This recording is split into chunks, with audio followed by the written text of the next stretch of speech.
The galaxy called her the Ice Empress, a being forged in war, made of circuitry, steel, and silence. Her armies had frozen entire civilizations, her throne etched with the names of worlds she turned to ash. But today, when she returned to her command deck expecting to find order, she stopped mid-step, because sitting cross-legged on the floor, a janitor in faded overalls was sewing her son's torn teddy bear, and her son, the heir to a war machine, was giggling. Before we dive in, let us know where in the galaxy you're tuning in from: home planet, spaceport, or forgotten moon. And if stories like this one warm something old and quiet in your chest, hit that subscribe button, because tomorrow's tale might just thaw something you thought was frozen forever. The Empress's warship, the Cold Reliquary, was not designed for softness. Every corridor gleamed with sterile alloy, its angles sharp enough to slice thought. The control deck especially was a place of discipline and dread, where officers reported in whispers and processors never dared to hum above a certain decibel. It was a monument to precision, to fear. So when a sound echoed through that sacred silence, high-pitched, unfiltered joy, no one quite knew what to do. At first, the guards thought it was a malfunction, an alert, some glitch in the intercom feeding static into human tones. But then the sound came again, a laugh, small, bubbling, a child's. The Empress heard it as the chamber doors parted for her return, the unmistakable giggle of her own son. She froze, just for half a breath, and the temperature in the room dipped instinctively. Every officer went still. They had been briefed. The Empress's heir did not laugh. He had not spoken in nearly 3 years, not since the accident on Mylar 9. Not since his neural tether had been severed and half his system scrambled by the blast.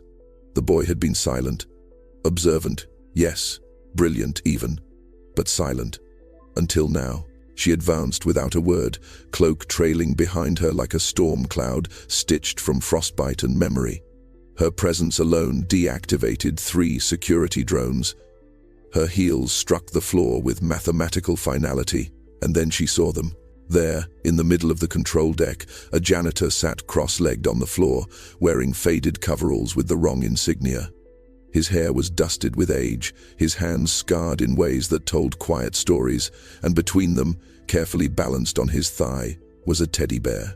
The boy sat inches from him, her son, the heir to the Iron Crown, cross-legged as well, glowing faintly blue from the bioluminescence that pulsed under his skin.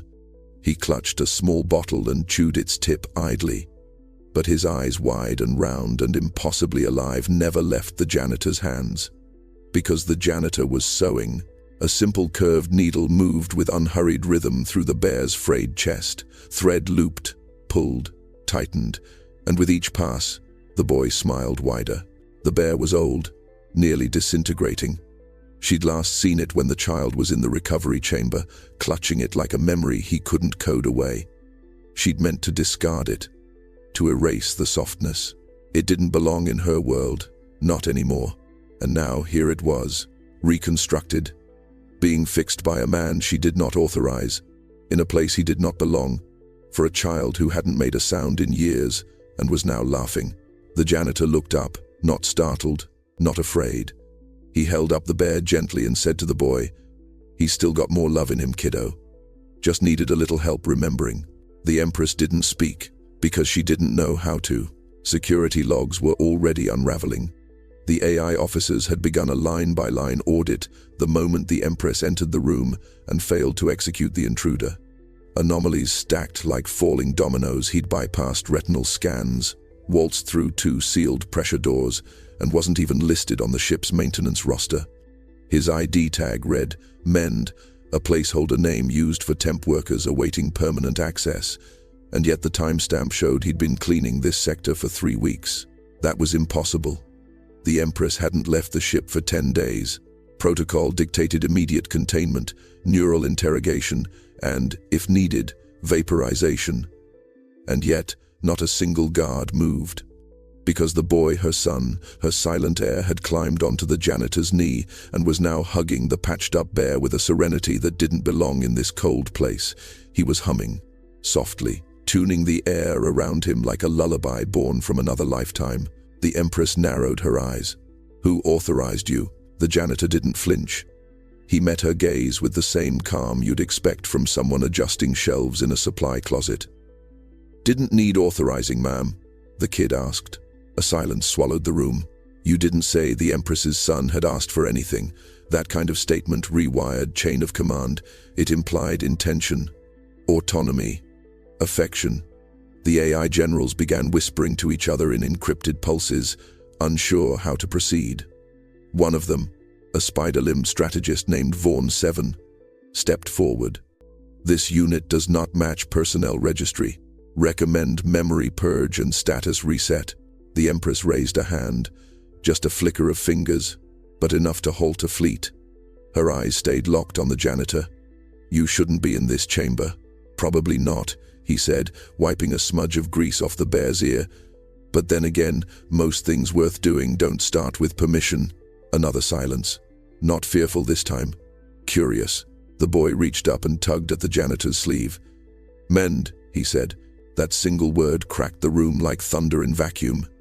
It was the child's voice, unmistakably real, soft-edged and fragile from disuse, but real. Half the crew instinctively turned to face the nearest wall, unable to bear witness to something so sacred. The child of steel had spoken, and it was to the janitor. The Empress's expression didn't change, but her shoulders lowered by half a centimeter, enough for any strategist worth their code to register tectonic movement. She took one slow step forward. "What did you call him?" The boy held the bear to his chest and said it again, smiling. "Mend."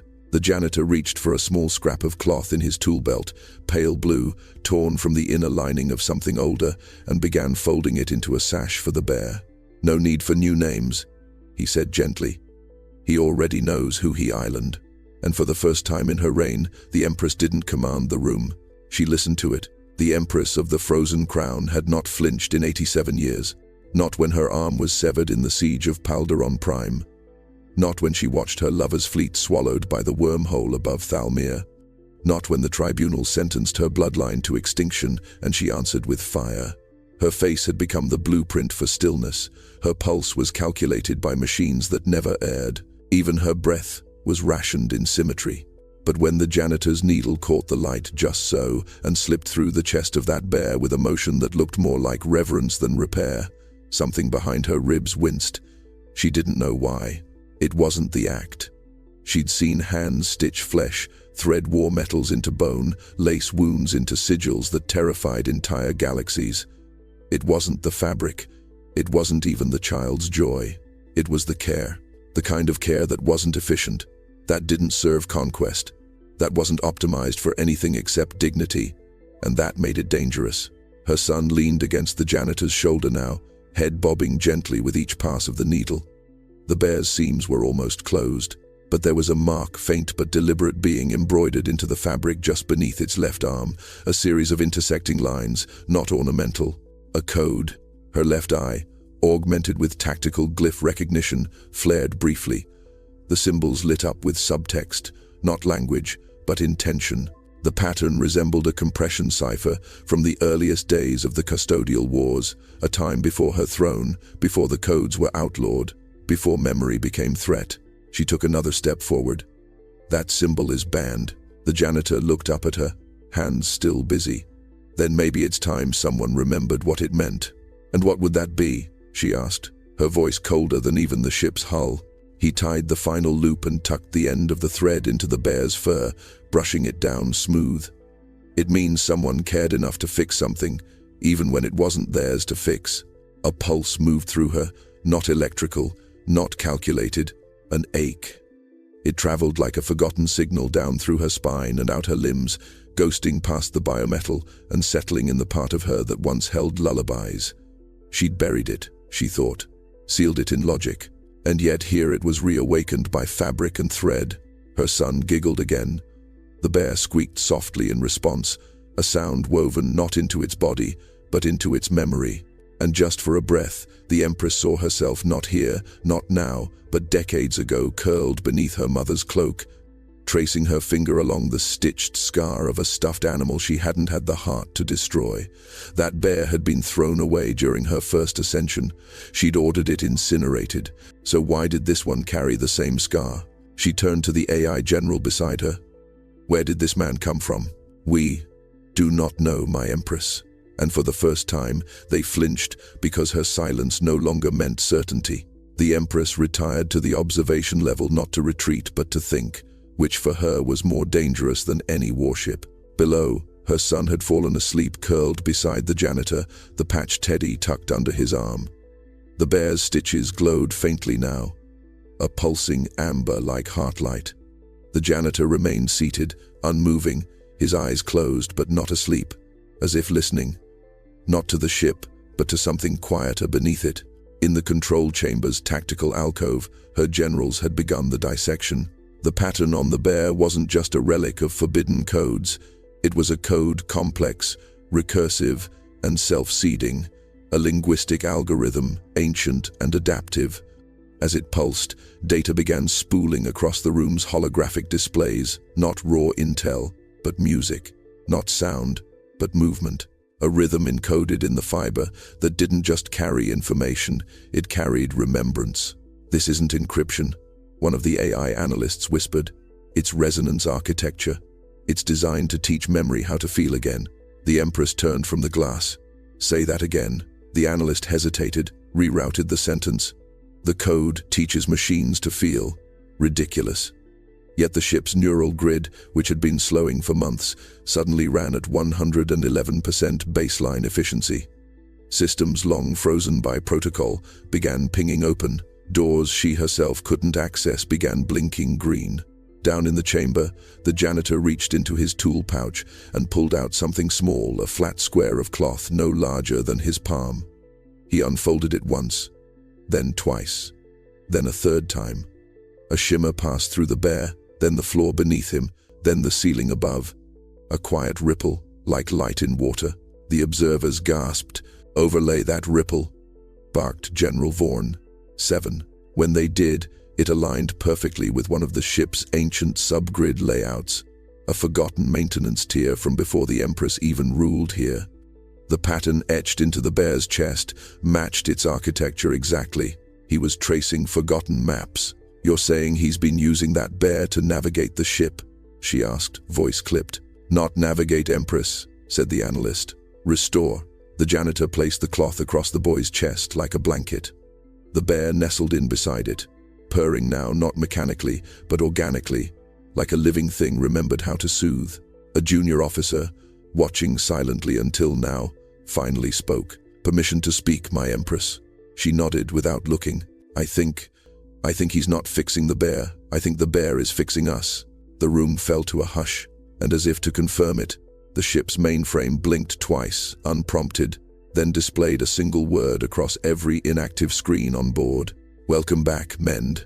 The Empress took a breath she didn't remember initiating, because that was her ship's original root language, one she had ordered purged, and the only one who could be welcomed back in it was someone who had been here before. But there were no records of him. Unless he'd hidden them the same way he'd hidden the truth in thread, in fur, in code. The boy hadn't moved in hours, except to shift slightly in his sleep, pressing the teddy bear tighter to his chest. The chamber around him buzzed with nervous energy, officers pretending to review diagnostics they no longer understood. No one dared speak above a whisper. The janitor remained exactly where he was, legs crossed, palms resting on his knees, eyes open now but distant, like he was watching something beyond the room, beyond the ship. As if remembering not with his mind, but with his body. The Empress stood at the edge of the upper tier, one gloved hand resting on the glass balustrade. From this angle, her son looked impossibly small, a glitch of softness in a machine designed for terror. She had tried everything: neural resequencing, silence therapy, empathy reactivation pods. The galaxy's most advanced child psychiatrists had concluded he was unreachable, emotionally severed by trauma and cortical overload. And now, a man with a mop and a seam ripper had coaxed laughter from him. Speech. Sleep. She broke protocol. Descended the stairs alone. The janitor looked up as she approached, but did not rise. She noticed for the first time how many of the scars on his hands mirrored blast patterns she remembered from the old wars, not fresh, not dramatic, but the kind that only form when a person doesn't dodge. The kind you earn by stepping between someone and harm. She stopped just short of him. How did you get past my systems? He didn't answer immediately. He looked at the child, then back to her. He trusted me. That's not what I asked. I know. His voice was so gentle it almost didn't belong in this place.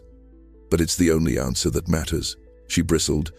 You don't belong here. I didn't belong on Mirac 7 either, he said, brushing a loose thread from the bear's fur. Didn't belong in the mines of Talrith. Didn't belong in the archive citadels when I scrubbed blood off the walls no one wanted to remember. He looked her in the eye. Belonging isn't permission. It's presence. And sometimes, presence is all a child needs. She stared at him, unspeaking. Mend, the boy murmured in his sleep, nuzzling the bear. Something behind the Empress's sternum clenched tight and unfamiliar. The name wasn't just a label, it was a bond. A thread between a child born of machine lineage and a man who bled history. She kneeled. The room collectively stopped breathing. Not all the way, not at his level, but enough to bring her closer to her son. Her gauntlet brushed against the bear's fur.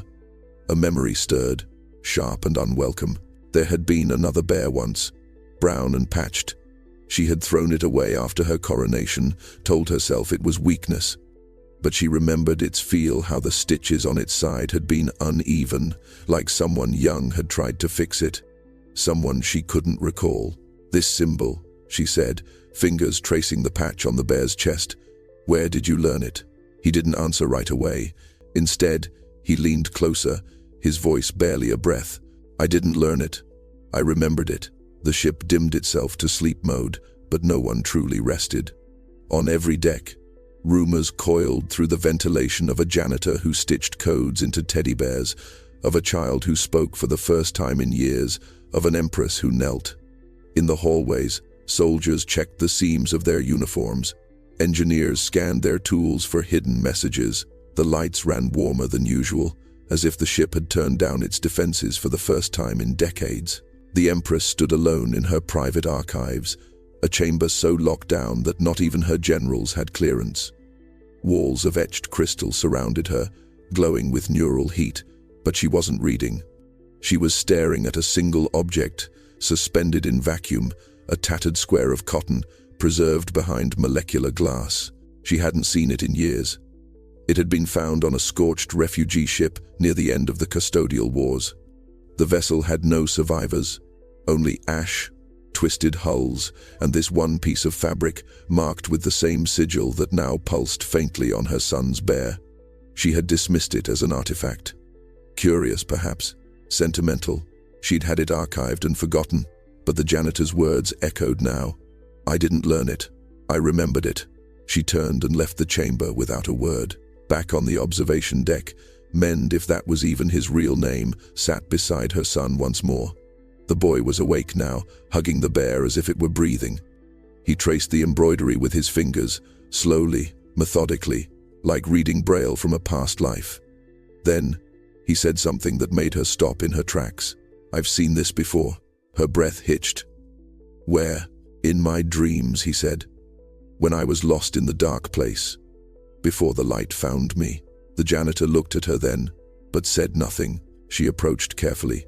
Tell me, janitor, what did you see the day that fabric was made? His voice was low, worn, like it had walked miles without shoes. A fire, a woman screaming, a child in her arms, and a needle breaking in my hand.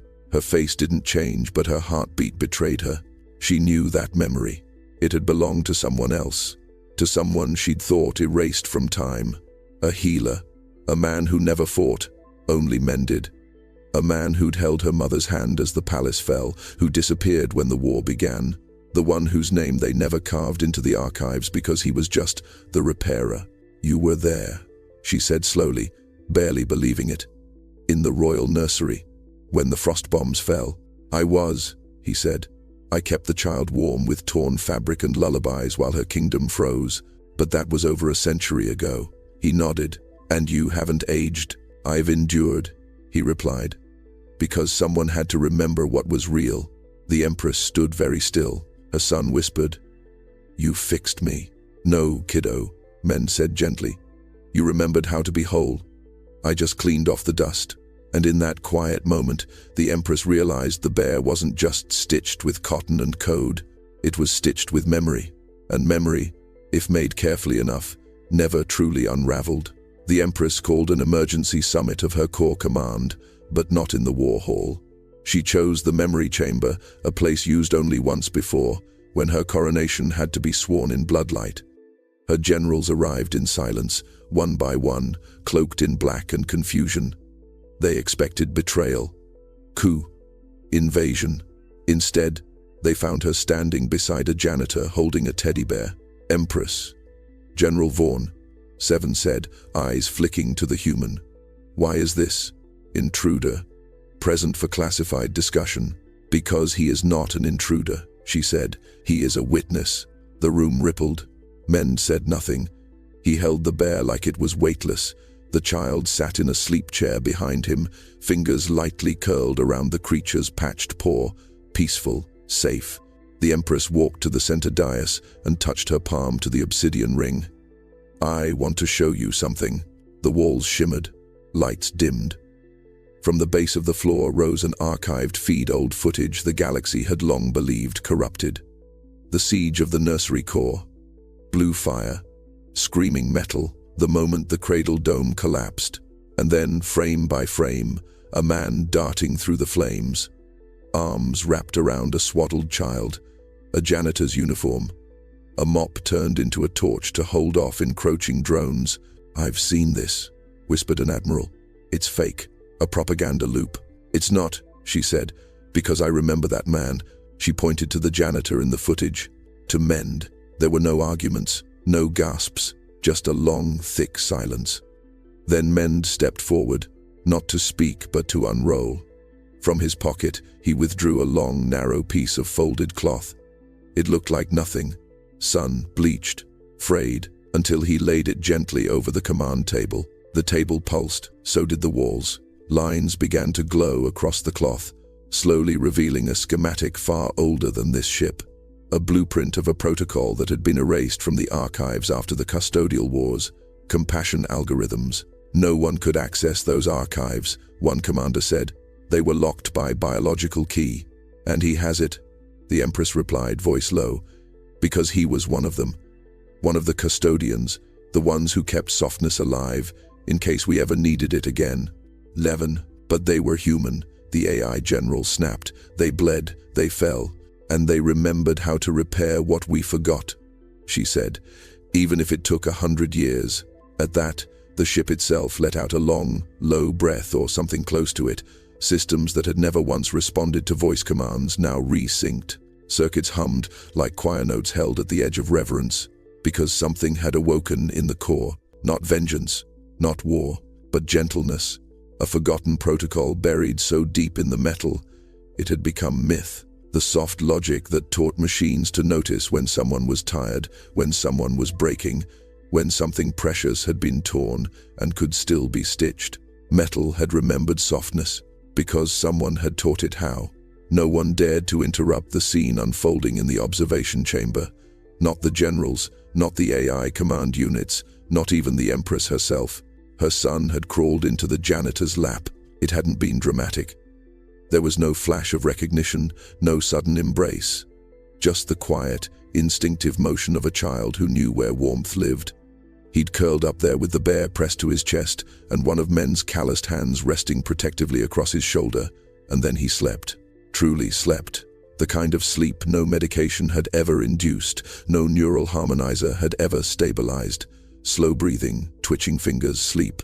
The kind where the body heals because it finally feels safe. The janitor sat still, cradling the boy like it was the most natural thing in the universe. He didn't look up, didn't speak. He just held him, one hand occasionally brushing the boy's hair back, thumb gently tracing patterns onto the bear's fabric. The patterns were more codes, subtle glyphs, small as dust, woven into the fur itself. Not for data, for memory, reminders, anchors. And with each trace, the ship changed. Not visibly, not at first. But the air grew easier to breathe, lighting adjusted to warmer hues, engines harmonized down to less aggressive pulses. One of the AI units monitoring oxygen cycles reported a 3.7% increase in emotional ease metrics, something it had previously labeled non-operational sentiment fluctuation. It asked for a definition, and for the first time, the central AI core answered back, peace. The Empress had seen this child fractured by silence. She'd watched him stare at walls that didn't return his gaze, flinch from touch, scream without sound. And now he was here, in the lap of a man whose name didn't exist on any official document. She descended again, slower this time. No cloak, no crown, just her own trembling certainty that something impossible was happening, and she didn't want to stop it. She knelt beside them. The bear's eyes glowed faintly. The symbols on its belly now fully formed into the sigil of the Meridian Custodians, the same 3 lines. One broken, one whole, one crossed with a meteor tail. How did he know that crest? She asked softly. He's never seen it before. Mend looked at her for the first time since the child fell asleep. Because it's woven into him, he said. Just like it was in you. She blinked. In me? You carried it once. Before the wars. Before the throne, before someone made you forget that being soft wasn't the opposite of being strong. The words shouldn't have reached her, but they did. They wrapped around something inside her ribcage, not a heart, but the thing beneath it. The thing that used to believe in lullabies. Why did you come back? She whispered. He looked down at the boy in his arms. I never left. And in that moment, the Empress understood something terrifying. This wasn't just a janitor. He was the last custodian. And he had come, not to clean the ship, but to repair everything the galaxy had let break. They called the tribunal hastily a theater of panic, dressed as formality. High-order AI judges were awakened from cold sleep, commanders pulled from deep rotation. Even emissaries from rival fleets arrived uninvited, having picked up strange signals from the Empress's flagship. Rumors moved faster than warp engines. The Empress had knelt, her son had spoken, and a forgotten code had stirred the walls of the cold reliquary. The boy remained asleep in Men's lap through it all, his breathing slow and even, as if guarded by something older than protocol. The Empress stood before the assembly alone. No crown, no throne, just the bear in her hands. She raised it, turned it to show the sigil stitched in the belly fur, faint, ancient, unmistakable. 3 lines, one broken, one whole, one crossed with a comet's tail. A diplomat from the core systems rose. That symbol is forbidden. It was never outlawed, she said quietly. It was buried. Because it remembered a time when law was a promise, not a weapon. Listen, another voice, this one from the Palarin sector, old and wary. And you suggest we unbury it because of a janitor's sewing? No, she replied. Because he remembers a covenant we forgot. The tribunal eye, that ancient living orb suspended above the chamber, scanned the room, then settled on Mend. It shimmered once, confused. Then again, in recognition. It pulsed. Then the entire dome ceiling came alive with light. Images unraveled not from memory, but from inheritance. Ancient archives, glyphs, protocols older than the throne itself. Records from the Meridian Custodians. A vault no one alive had ever opened. Except now. Mend rose slowly, setting the sleeping child in the Empress's arms. She didn't flinch, not even as the boy instinctively curled against her chest, bear still in hand, glowing like a beacon. The janitor stepped into the circle of judgment. He removed his gloves and held up his hands. They shook slightly, not from fear, but from age. History. They were workman's hands. Scarred, tired, stained with years no one had cared to count. He knelt, and with his forefinger, dipped in the dust of the tribunal floor, he drew a circle. Inside it, 3 lines. One broken, one whole, one crossed by a comet's tail. The room stopped. The eye flickered, then hummed, a deep, mournful tone that resonated through every wall, every panel, every lung. It wasn't a sound of power. It was a sound of recognition. The signature of a custodian, whispered one of the elder AI judges, voice thick with disbelief. But it cannot be. They were lost in the freeze, their archives erased. And yet, said the Empress, he remembers them, because he was one. The tribunal sat paralyzed as men stood again. "I don't come to reclaim a title," he said. "I come to remind you of a duty. We don't keep power. We keep care.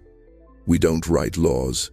We protect what matters, even if it's broken, especially when it's broken." And then, for the first time in the history of the Cold Reliquary, the tribunal bowed, not to a crown, but to a signature drawn in dust and the hands that remembered how to draw it.